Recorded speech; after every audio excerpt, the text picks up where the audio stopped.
नमस्कार साथियों, वायवी पाठशाला में आप सभी लोगों का बहुत बहुत स्वागत है।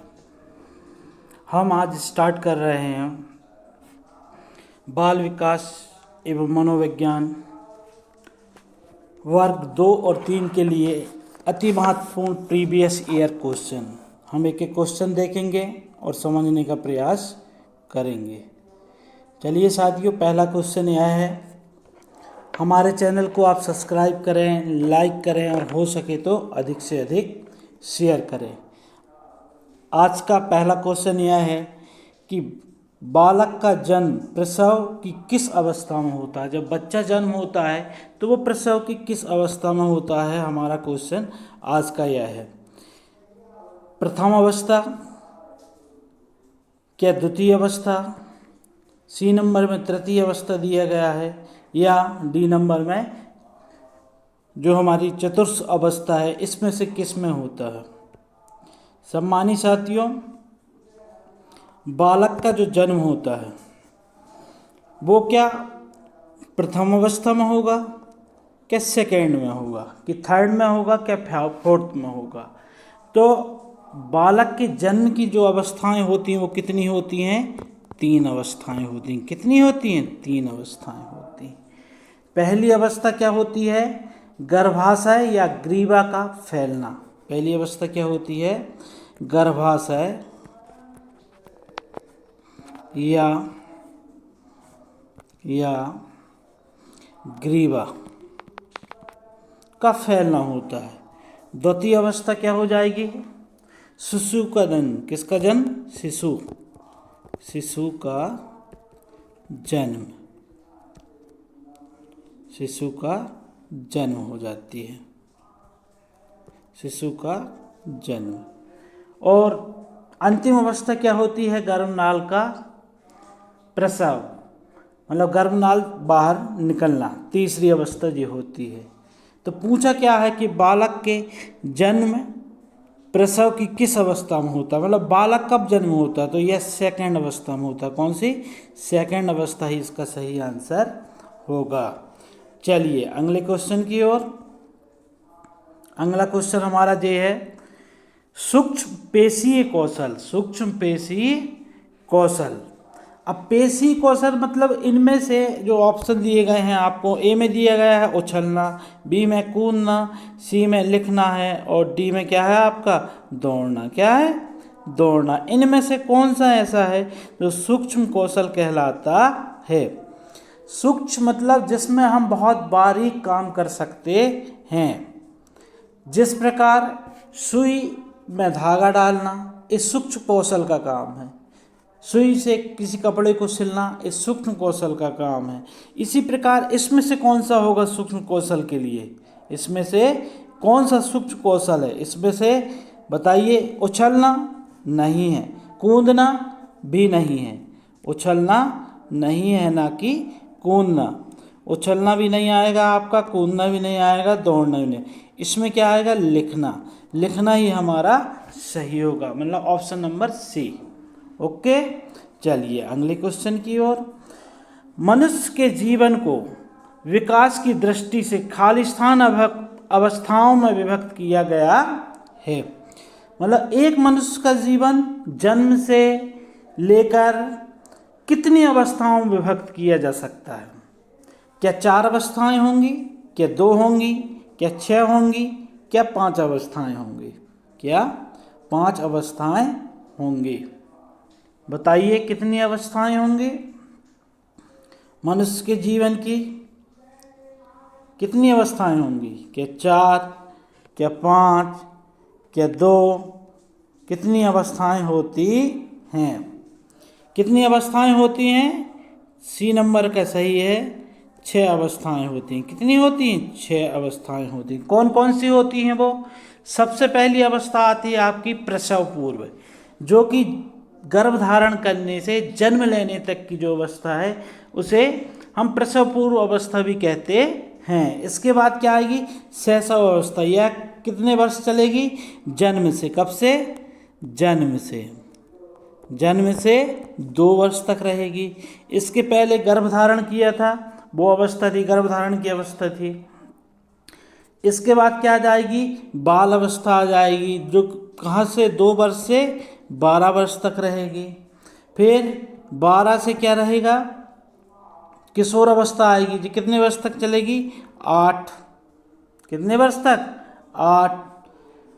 इसके अलावा और कौन सी अवस्था आती है, इसके अलावा आपको याद आती है, किशोर अवस्था के बाद क्या आ जाती है, बताइए, पूर्ण अवस्था क्या जाती है, 18 से लेकर 60 वर्ष तक। और 60 के बाद क्या आएगी आपकी, 60 वर्ष तक होगी। इसके बाद कौन सी अवस्था आ जाती है, वृद्धावस्था आ जाती है। कौन सी आ जाती है, वृद्धा अवस्था। तो मनुष्य के जीवन को विकास की दृष्टि से हम कितनी अवस्थाओं में बांटते हैं, 6 अवस्थाओं में बांटते हैं। एक जन्म से पूर्व बोल सकते हो, गर्भधारण वाली अवस्था जो होती है, ठीक है, ओके, ये 6 अवस्थाएं होती हैं। चलिए नेक्स्ट क्वेश्चन में चलते हैं। मानव विकास के विभिन्न अवस्थाओं के क्रम को क्रमबद्ध कीजिए। यहाँ आपको क्या दिया गया है, मानव विकास की विभिन्न अवस्थाएं दी गई हैं, इनका क्रम आपको ध्यान रखना है। पहली अवस्था क्या होती है, जो जन्म से पहले गर्भधारण और जन्म के बीच जो 9 मंथ होते हैं, वो वाली अवस्था है। दूसरी क्या है हमारी, शैशव अवस्था है, जो जन्म और 2 वर्ष के बीच में रहती है। तीसरी क्या रहती है, बाल अवस्था होती है, जो 2 से लेके 12 वर्ष तक रहती है, ठीक है। चौथी अवस्था क्या आ गई हमारी, किशोर अवस्था हो गई।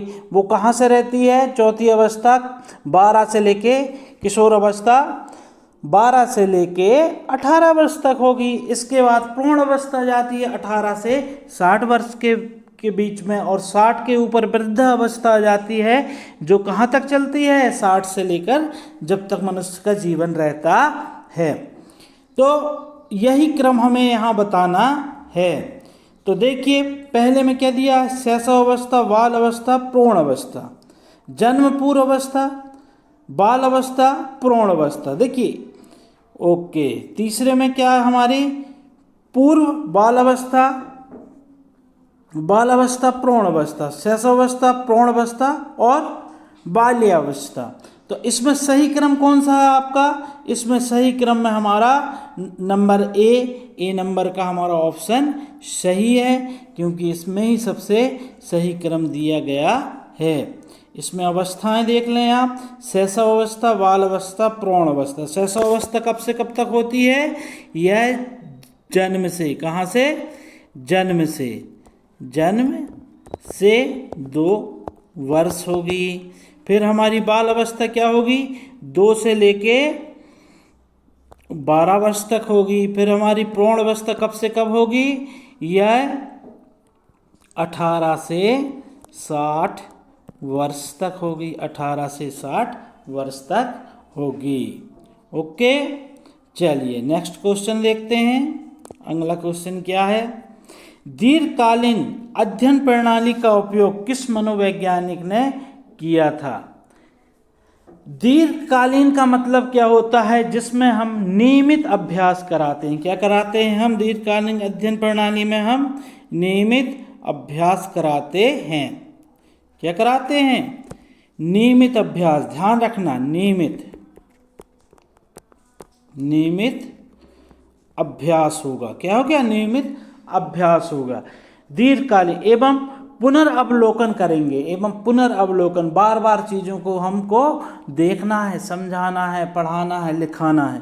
तो दीर्घकालीन अध्ययन प्रणाली का उपयोग सबसे पहले किस मनोवैज्ञानिक ने किया था, वो किया था हमारे पियाजे साहब ने। किसने, जीन पियाजे जी ने किया था। ओके, अगला क्वेश्चन देखिए, आपके सामने प्रस्तुत है अगला क्वेश्चन।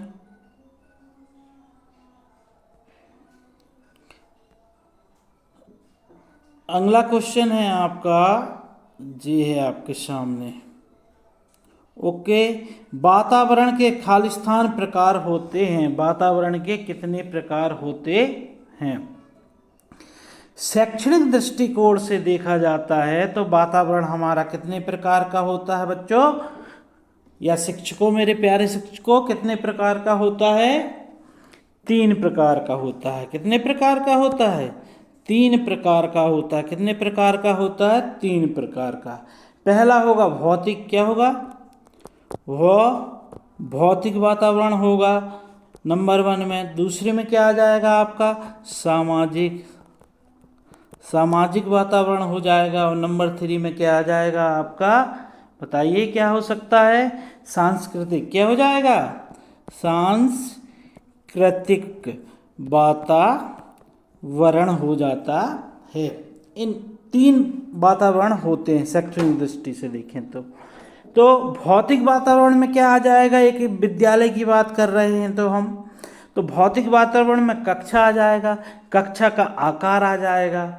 क्या आ जाएगा? कक्षा आ जाएगा, कक्षा का आकार आ जाएगा। ठीक है, वहाँ प्रकाश की व्यवस्था है कि नहीं है, पंखों की व्यवस्था है कि नहीं है, ये सब भौतिक वातावरण के अंतर्गत आ जाते हैं। सामाजिक वातावरण में क्या आ जाएगा?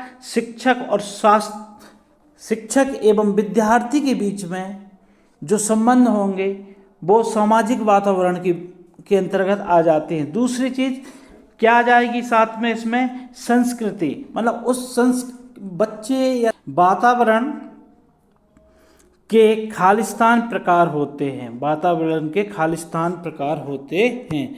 तो वातावरण के कितने प्रकार होंगे? 3। कोई कितने होंगे? 3। नंबर 1 क्या आ जाएगा? भौतिक। क्या आ जाएगा?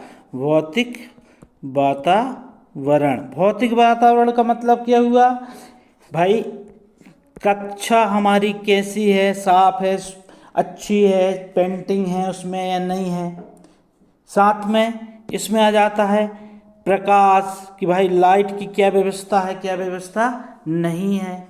नंबर 2 में क्या आ जाता है हमारा? सामाजिक वातावरण। कौन सा आ जाएगा? सामाजिक। सामाजिक वातावरण में क्या हो जाएगा? सामाजिक वातावरण में शिक्षक एवं छात्रों के बीच के जो संबंध होते हैं, इसके अलावा उस स्थान की जो संस्कृति होती है, जो समूह होते हैं संस्कृति के, इस समूह भी आ जाते हैं। आप हमारे चैनल को देख रहे हैं, देखने में शायद मग्न हो जाएंगे। इसके पहले हमारे चैनल को सब्सक्राइब करें, लाइक करें। आपका एक सब्सक्रिप्शन हमारे लिए बहुत ही महत्वपूर्ण है। ओके, चलिए अगला देखते। तीसरा क्या आएगा इसमें? तीसरा होता है हमारा क्या? मनोवैज्ञानिक वातावरण। क्या हो जाएगा?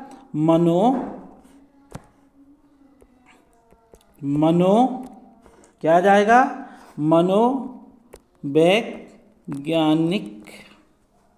मनोवैज्ञानिक वातावरण होता है। मनोवैज्ञानिक वातावरण होता है। ठीक है, वातावरण के खालिस्तान प्रकार होते हैं। ये 3 प्रकार तो होते हैं, लेकिन हमारे यहाँ देखो इसमें नंबर 1 में क्या दिया है? 4 दिया है। नंबर 2 में, बी में क्या दिया है? 5। और सी में क्या दिया है? 1। और डी में क्या दिया है? 2। क्या दिया है? 2। तो यहाँ पर फिलहाल जो आंसर हम मानेंगे वो क्या मानेंगे? डी नंबर को। किसको मानेंगे? डी नंबर को मानेंगे। किसको मानेंगे हम यहाँ पर आंसर? डी नंबर को। किसको मानेंगे? डी नंबर को। डी नंबर ही हमारा आंसर होगा। तो यहाँ इस क्वेश्चन के हिसाब से तो 2 प्रकार हैं, ठीक है, लेकिन तीसरा प्रकार भी आपको पता होना चाहिए। ओके, अगला क्वेश्चन देखिए। व्यक्तित्व की पूर्ण व्याख्या हो सकती है। व्यक्ति के, किसी भी व्यक्ति के व्यक्तित्व की पूर्ण व्याख्या हम कैसे कर सकते हैं? पूर्ण व्याख्या हम कैसे कर सकते हैं?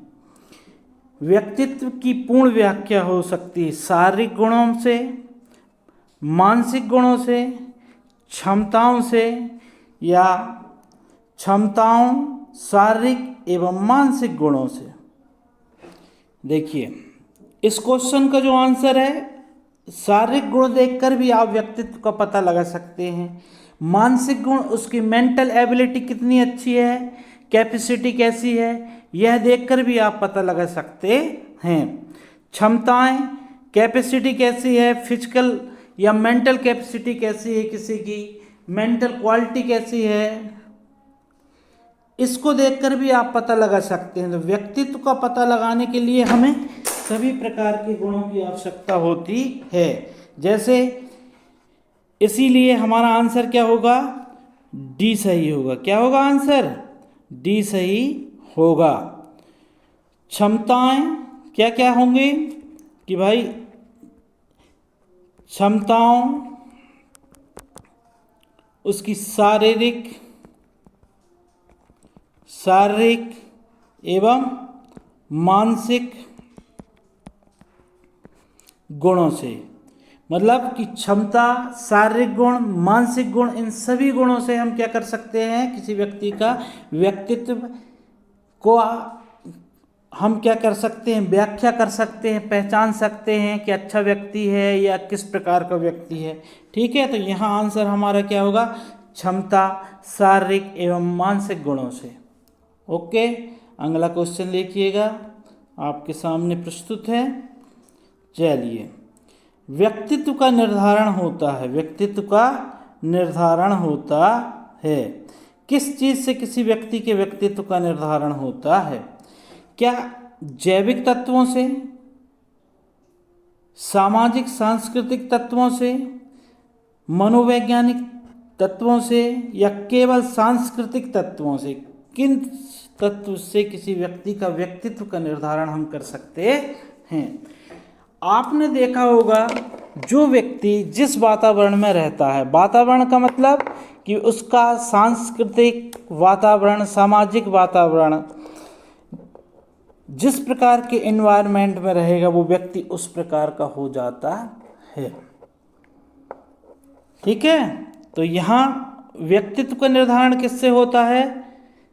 सामाजिक सांस्कृतिक तत्वों से, सामाजिक एवं सांस्कृतिक तत्वों से किसी व्यक्ति का व्यक्तित्व का निर्माण हो जाता है। ऑप्शन बी सही है यहाँ पर। अगला क्वेश्चन देखिएगा, ईवीएस पाठ्य पुस्तक में अभ्यास एवं एक्टिविटीज खालिस्तान प्रदान किया जाना चाहिए। अभ्यास एवं एक्टिविटीज, ठीक है, इसका आंसर क्या होगा? विषय प्रसंग के स्वाभाविक रूप से पुस्तक में विभिन्न स्थानों पर, यूनिट के अंत में या अभ्यास के अंत में कहाँ होने चाहिए? ईवीएस की पुस्तक में अभ्यास एवं एक्टिविटीज खालिस्तान प्रदान की जानी चाहिए। देखिए, कोई भी एक्टिविटीज ईवीएस हो या अन्य सब्जेक्ट हो, ईवीएस हो या अन्य सब्जेक्ट हो, हमें उस समय देना है जब उसका कोई प्रसंग चल रहा हो ना, जब हम कोई टॉपिक पढ़ा रहे हो।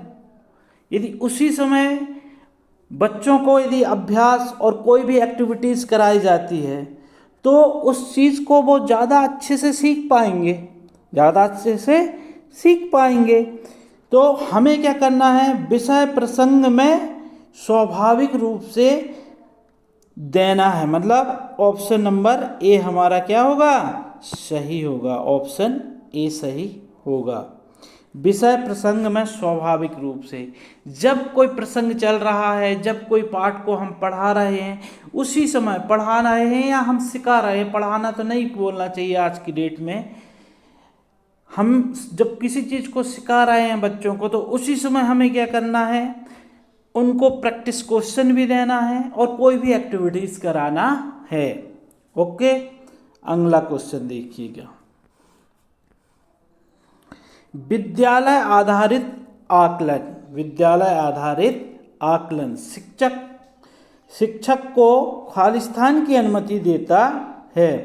प्रत्येक सेमेस्टर में छात्रों का मूल्यांकन, बताइए, छात्रों को बिना फीडबैक दिए उनके मूल्यांकन, विद्यार्थियों के साथ नियमित समलिप्तता, और डी नंबर में क्या है हमारा, डी नंबर में क्या है, छात्रों का मूल्यांकन नहीं करके। भाई, विद्यालय आधारित आकलन जो होता है, ठीक है, शिक्षक को खालिस्तान की अनुमति देता है।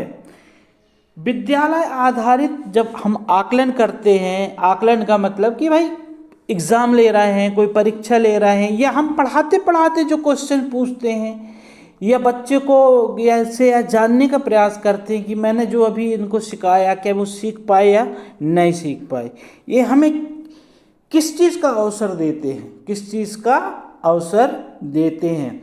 शिक्षार्थी यानी विद्यार्थियों के साथ नियमित संलिप्तता, मतलब हम लगातार विद्यार्थियों के साथ क्या है, कनेक्ट रहेंगे, नियमित संलिप्तता, कनेक्ट रहेंगे। यदि हम बच्चों का पढ़ाने के दौरान ही आकलन कर रहे हैं विद्यालय में, तो हमें यह पता चलेगा कि बच्चे ने क्या सीखा, क्या नहीं सीखा, और जो नहीं सीखा तो उसको हम करेक्ट कर सकते हैं ना, सुधार सकते हैं। तो यहाँ आंसर क्या होगा आपका? सी नंबर वाला बिल्कुल सही हो गया, विद्यार्थियों के साथ नियमित संलिप्तता। ओके, अगला क्वेश्चन देखिए। अगला क्वेश्चन है आपका, छात्रों के आकलन का इस्तेमाल शिक्षक के द्वारा अध्यापन खालिस्तान की अंतर्दृष्टि के विकास में किया जा सकता है।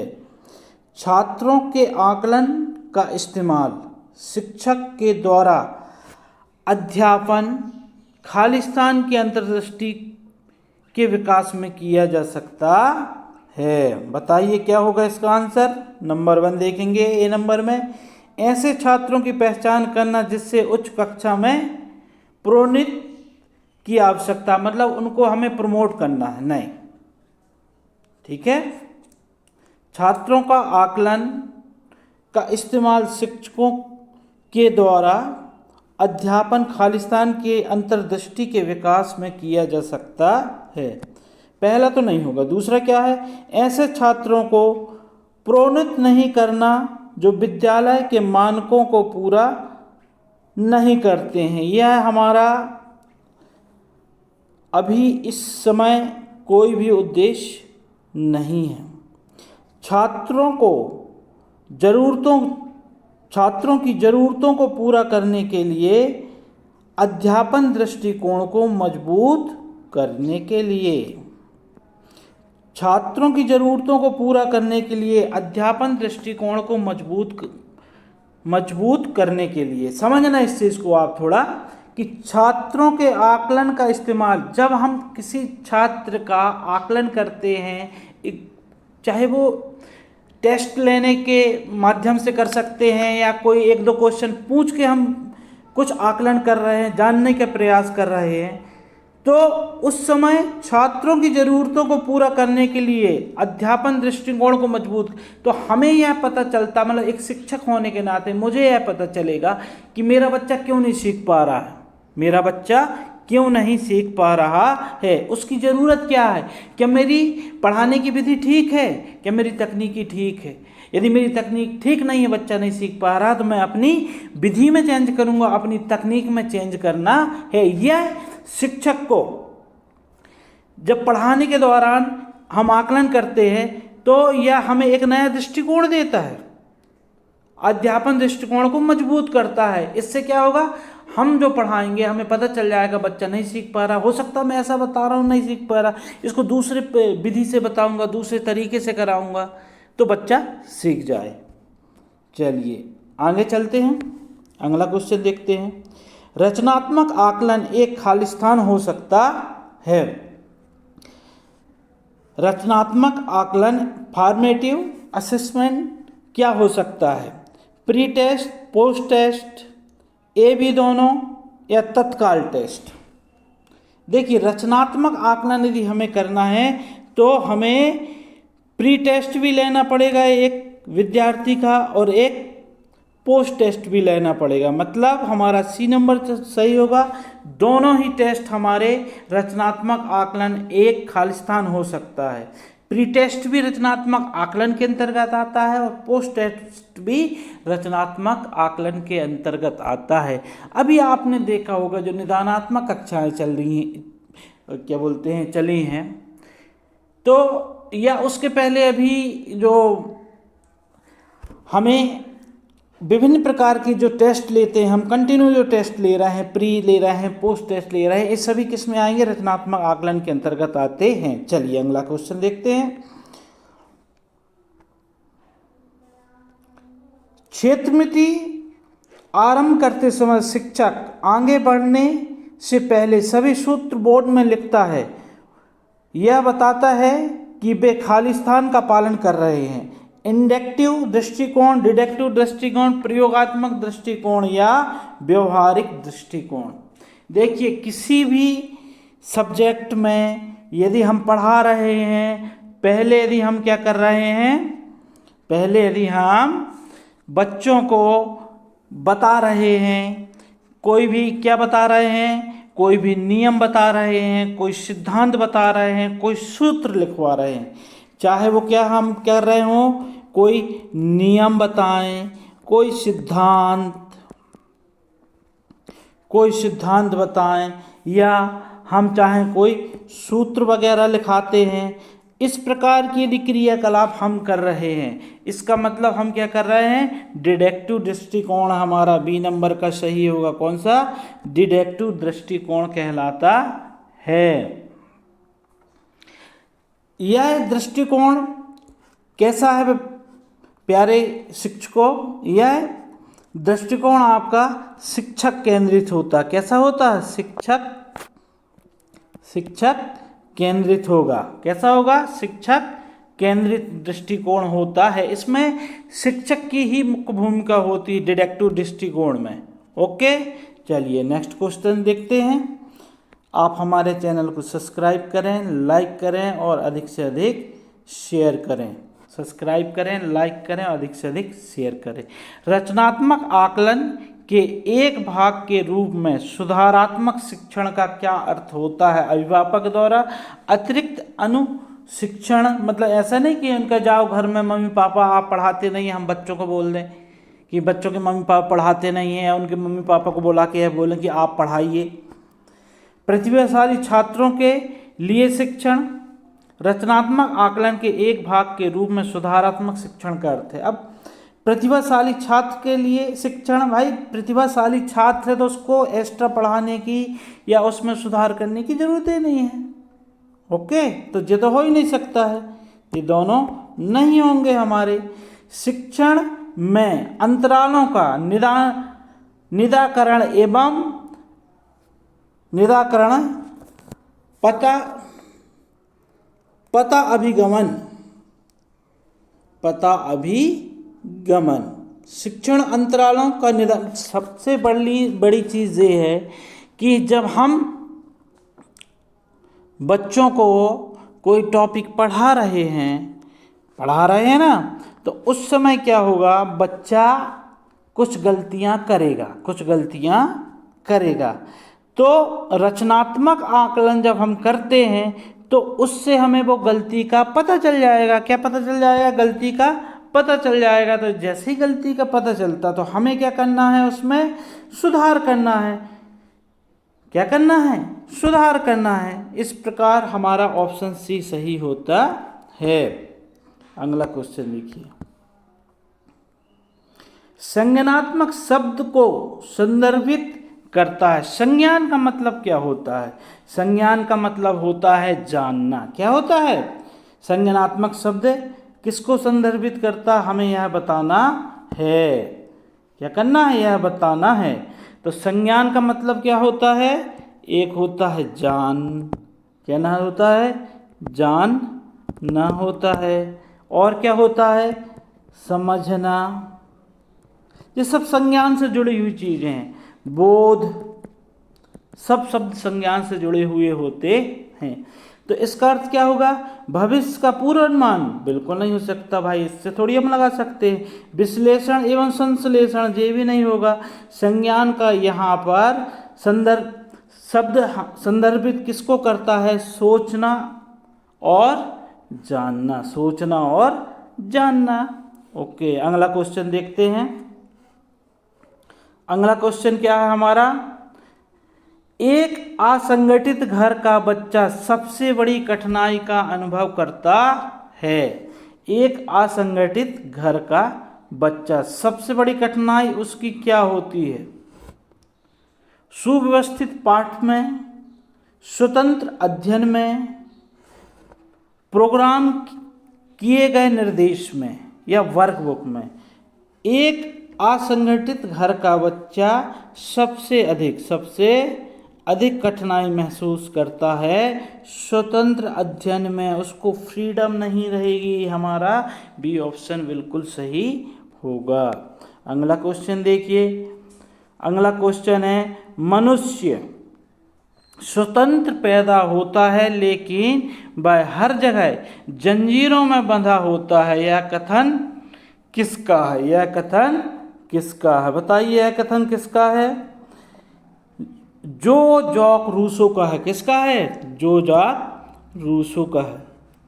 ध्यान रखेंगे, जो और जॉक रूसो जी ने बोले हैं कि मनुष्य स्वतंत्र पैदा होता है लेकिन हर जगह जंजीरों में बंधा होता है। बिल्कुल सही बात है। जब हम एक स्टूडेंट के रूप में होते हैं तो पढ़ने के टाइम टेबल की जिम्मेदारी होती है, टाइम में पहुंचने की जिम्मेदारी। बंधे हैं ना एक प्रकार से। जब हम पढ़ाते हैं तो पढ़ाने की जिम्मेदारी है, घरों की जिम्मेदारी होती है, परिवार की जिम्मेदारी है, समाज की जिम्मेदारी होती है। हर जगह हम नियमों से बंधे हुए हैं। बंधे हुए ना, जंजीरों से बंधा होता है। कथन किसका है? जो जॉक रूसो का। किसका? जो जॉक रूसो का। चलिए, मैक्स एक ऐसा छात्र है जो अपना अधिकांश दिन एक विशेष शिक्षा वर्ग में बिताता है ताकि वह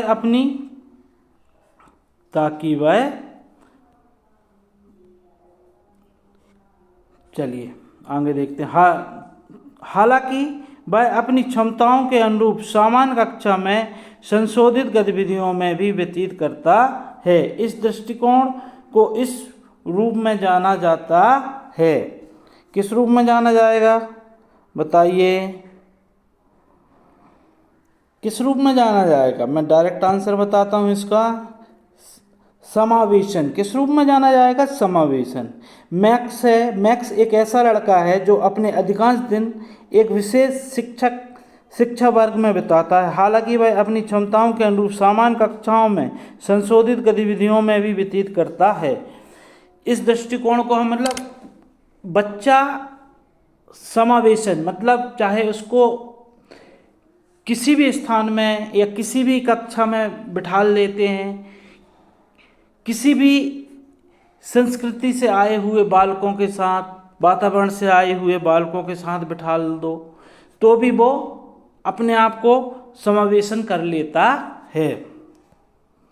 ओके, आज के लिए इतने ही। बाकी क्वेश्चन हम नेक्स्ट वीडियो में देखेंगे। आप हमारे चैनल को सब्सक्राइब करें, लाइक करें। एक छोटा सा प्रयास है हमारा कि कुछ हम सीख पाएँ। वीडियो देखने के लिए धन्यवाद। Thank you.